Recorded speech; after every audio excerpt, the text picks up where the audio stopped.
Sakata la Humphrey Polepole laibuliwa upya, na hii ni baada ya kupita zaidi ya miezi miwili toka taarifa za kutekwa kwake zilipotolewa na familia yake.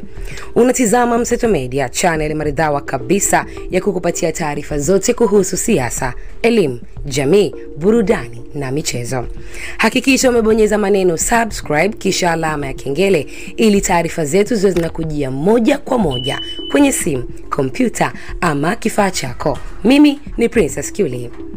Hivi sasa yapata takriban miezi miwili na zaidi tangu Humphrey Polepole kuripotiwa kutekwa, ambapo taarifa za mwisho za jeshi la polisi, ambacho ndicho chombo chenye kazi ya kulinda raia na mali zake, zilisema wanafanyia kazi swala hilo kwa kuendelea na uchunguzi, huku wengine wakisema taarifa za mwisho za Polepole walikuwa wakisikia yupo nje ya nchi, wakitaka yoyote mwenye taarifa juu ya madai ya kutekwa kwake wazifikishe kituo cha polisi ili kusaidia uchunguzi. Lakini mpaka sasa hazikutoka taarifa nyingine zozote, huku pia hivi karibuni mkuu wa mkoa wa Dar es Salaam Albert Chalamila alipohojiwa alisema tusubiri uchunguzi wa polisi. Lakini kwa upande wa familia, kwa mara ya mwisho tulimsikia kaka yake anayejulikana kwa jina la Agustino Polepole, ambaye anatajwa kuwa ni mwanajeshi huko nje ya nchi, akisema sasa atalipa kisasi. Lakini hata kwake pia hatukusikia taarifa mpya.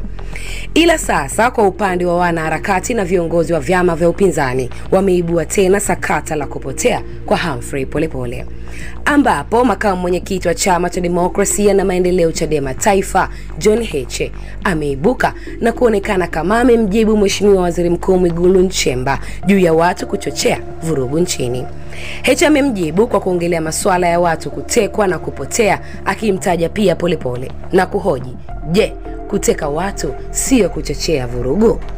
Kupitia mitandao yake ya kijamii, Heche ameposti picha ya Polepole na kuandika, na nukuu, kwamba mliomteka Polepole hamjachochea hicho mnachoita vurugu, kwamba kwenu ninyi wanaochochea vurugu ni wale wanaowaambia acheni kuteka watu. Nyie na watoto wenu ni binadamu kuliko mnaowateka, kuwaua, kuwadhalilisha na kusambaratisha familia zao. Kwenu nyie mtu akikemea utekaji huyo anafanya vurugu.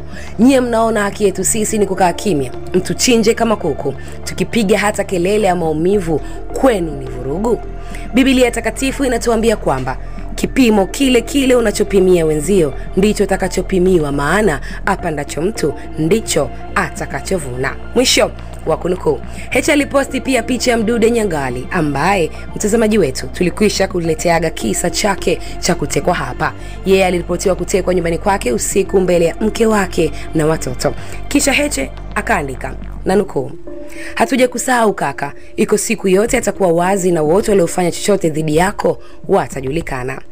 Makamu wa Chadema Taifa John Heche akaposti pia picha ya bibi mmoja maarufu sasa hivi mitandaoni anayeonekana kukosoa matendo kadhaa serikalini, anayemtajaga pia Mheshimiwa Rais bila kuogopa, anayejulikana kwa jina la Dorcas Rozebeda, na kuandika, na nukuu, nafikiri mlimteka Polepole, Mdude, Kipanya, Soka, Ben saa 8 na wengine mkiamini kwamba mtafanikiwa kumnyamazisha kila mtu. Je, watu wamenyamaza? Kila siku watajitokeza wakina Mdude na Soka kwa maelfu. Hawa wanaozungumza sasa hawakuwepo wakati Mdude akisema, wala hatukuwahi kuwasikia wakati Polepole akisema. Nyie mliamini sauti ya Polepole au Mdude ikizimika, sasa mtakuwa mmemaliza. Binadamu hawawezi kusujudu kwenye uovu, hata kama una vitisho kama alivyokuwa Hitler. Bob Marley anasema unaweza kuwadanganya baadhi ya watu wakati fulani, lakini huwezi kuwadanganya watu wote wakati wote. Mwisho wa kunukuu.